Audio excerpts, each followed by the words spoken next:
नमस्कार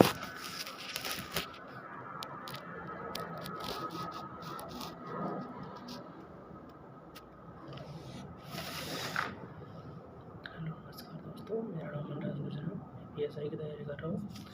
मैंने एक वीडियो अपलोड किया था कुछ दिन पहले, उसमें काफ़ी अच्छा रिस्पॉन्स रहा, अच्छे कमेंट्स आए और आशा करता हूँ कि जो भी मैं बताऊँगा वो आप लोगों के लिए काफ़ी हेल्पफुल होगा, क्योंकि मेरी जर्नी के अंदर और मेरे अंदर जो सवालात दिमाग के अंदर चलते हैं, शायद मुझे लगता है आप लोगों के भी वही दिमाग के अंदर चलते होंगे। क्योंकि विद्यार्थी जीवन के अंदर कई चीज़ों के असमंजस और कई कई सवालात चलते रहते हैं। हमारे दिमाग के अंदर ये चीज़ें चलती रहती कि क्या हमारा सिलेक्शन होगा, क्या हमारा सिलेक्शन नहीं होगा, कितना पढ़ें, सिलेबस बहुत वाइड है, क्या पढ़ें और कितना पढ़ें और कैसे पढ़ें। ये 3 सवाल है अपने पास में कि क्या पढ़ें, कितना पढ़ें और कैसे पढ़ें। ये तीनों ही सवालों के जवाब हम इस वीडियो में जानने की कोशिश करेंगे। तो सबसे पहले बात करते हैं कि क्या पढ़ें। तो इसका इसका पहला पहला जवाब है कि क्या पढ़ने के लिए अपने को सबसे पहले जो भी आप लोग वैकेंसी की तैयारी कर रहे हो, उसका आपके पास में क्या होना चाहिए, सिलेबस होना चाहिए। जैसे कि मैं PSI की तैयारी कर रहा हूँ, तो मेरे पास में सबसे पहले क्या होना चाहिए, एक सिलेबस होना चाहिए और सिलेबस के अकॉर्डिंग ही हम उसकी तैयारी कर सकते हैं।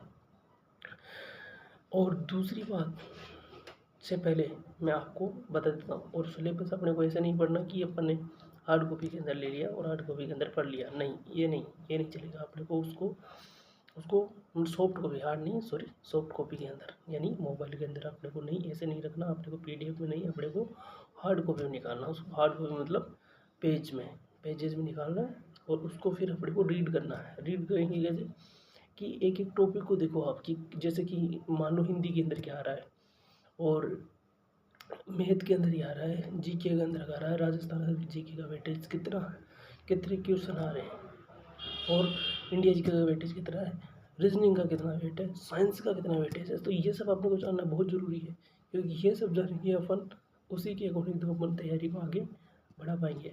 अब दूसरा सवाल कि अब अपने को पता चल गया कि सिलेबस क्या है और सिलेबस के बाद में अपने को क्या पढ़ना है। तो क्या पढ़ने का, तो ये आंसर अपने को मिल गया कि अपने को वही पढ़ना है जो सिलेबस में है, वही पढ़ना है अपने को जो सिलेबस में है। दुनियादारी और की बातें और अपने को व्यवधान नहीं बनना, अपने को वो बनना है जो अपने सिलेबस के अंदर दे रखा है। जैसे कि अपने को PSI बनना है, तो PSI के लिए जो सिलेबस के अंदर जो टॉपिक दे रखे हैं, उन टॉपिकों को अपने को अच्छे से पकड़ के चलना है और उनको पढ़ना है। समझ गए आप लोग। बात करते हैं फिर कि कैसे पढ़ना है। अब देखो, कैसे का आंसर देने के लिए अपने को पहले विश्लेषणात्मक बात सोचनी पड़ेगी कि अपने को एक रट्टू तोता नहीं बनना है। अपने को चीज़ों को समझना है और समझकर चीज़ों को फिर उस पर अप्लाई करना है। जैसे 2 चीज़ें होती है, एक तो फैक्चुअल चीज़ होती है और एक कॉन्सेप्टुअल चीज़ होती है। 2 चीज़ें होती है, कॉन्सेप्टुअल और फैक्चुअल। अब फैक्चुअल जो चीज़ें होती है ना, जो PSI के अंदर ज़्यादा पूछी जाती है, तो वो अपने को रटनी है। और कॉन्सेप्टुअल चीज़ें होती हैं, वो होती हैं, उनको अपने को समझना है। जैसे कि इकोनॉमिक्स हो गई, तो इकोनॉमिक्स के अंदर अपने को समझना है भारत की इकोनॉमिक्स। 9 क्वेश्चन आते हैं PSI के अंदर, 9। तो उसको समझना बहुत ज़रूरी है। अपने को समझना है कि राष्ट्रीय आय क्या है और ये चीज़ RR क्या है, CRR क्या है, बैंक दर क्या है। ये सब अपन पढ़ेंगे तब अपन जान पाएंगे कि किस तरह से बैंक RBI का गठन हुआ, किस तरह से इसके जैसे कि पॉलिटी के अंदर अधिनियम कैसे लागू होते हैं, संवैधानिक राष्ट्रपति क्या करता है, उपराष्ट्रपति क्या करता है, राज्यसभा का क्या कार्य है, विधानसभा का क्या कार्य है, लोकसभा का क्या कार्य है, राष्ट्रपति किस तरह से कानूनों पे लागू करता है। तो ये सब अपने को पता होना चाहिए। ये बेसिक चीज़ें हैं कि फंडामेंटल राइट्स क्या है, फंडामेंटल ड्यूटीज़ क्या है। ये सब तो अपने दिमाग में रटने चाहिए। ये मतलब रटने चाहिए, समझने नहीं, रटने चाहिए। तो एक तरह से अपन समझ कर भी इस चीज़ को कर सकते हैं कि जैसे कि पूरे भारत को एक परिवार मान लें और पूरे भारत को एक परिवार मानकर समझें कि जो अपना पूरा भारत एक परिवार है। और परिवार की, जैसे कि परिवार की जो इनकम होती है, उस तरह से राष्ट्रीय आय को अपन समझ सकते हैं, अपन लोकसभा को समझ सकते हैं कि अपन किस तरह से एक एक वोट देकर अपन अपना प्रतिनिधि कहाँ भेजते हैं, संसद के अंदर। संसद के अंदर वो बैठ के करता है, कानून का निर्माण करता है, और कानून को इम्प्लीमेंट करने का और उसको लागू करने का कार्य किसका है, संसद का कार्य है। तो इस तरह से अपने को समझ कर और रट कर भी, दोनों चीज़ बोलना में समझना भी है और रटना भी है, दो चीज़ अपने पास में, दोनों चीज़ों को अपने को समझना होगा। इसलिए तो ये चीज़ अपने ऊपर अब इतना अपन कर लेते हैं, उसके बाद में जैसे कि अपने पास में आ जाता है। देखिए अब मैं जिसकी तैयारी कर रहा हूँ उसके अंदर तो दो चीज़ है कि PSI के अंदर, एक तो पूछते हैं हिंदी और एक पूछते हैं GK GS।